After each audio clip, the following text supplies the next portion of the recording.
പറ, ഇനി എന്ത് കള്ളമാ ചേച്ചിക്ക് എന്നോട് പറയാനുള്ളത്? പറ.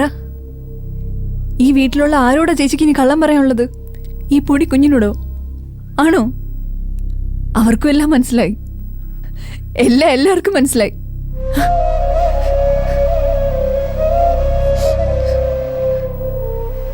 അമ്മേ,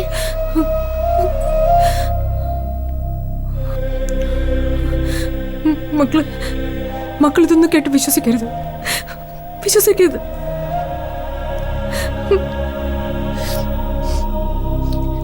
ഇത്രയും കാലം ഓഫീസിലും ഇവിടെ ഉള്ളവരോടും നാട്ടുകാരോടും ആൻസി വർഗീസിന്റെ അനിയത്തിയാണ്, അവരെല്ലാരും കൂടി ചതിച്ചതാണ്, ചീറ്റ് ചെയ്തതാണ്, പറ്റിച്ചതാണെന്നൊക്കെ പറഞ്ഞ് പിടിച്ചു നിൽക്കുമായിരുന്നു. അവരോടൊക്കെ ഇനി ഞാൻ എന്താ പറയേണ്ടത്?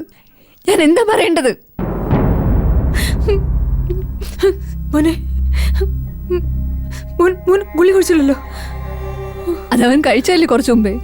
ഒന്നും ഓർമ്മ കാണത്തില്ല. അമ്മേ, മക്കളെ, അമ്മ ഒരു തെറ്റും ചെയ്തിട്ടില്ലടാ. എല്ലാരോടും അമ്മ കരയണ്ട അമ്മേ, കരയാതെ അമ്മേ. എന്റെ മോനത്തൊന്നും വിശ്വസിക്കരുതടാ. നമുക്ക് ഇവിടെ പോവാം അമ്മേ, എങ്ങോട്ടെങ്കിലും പോവാം.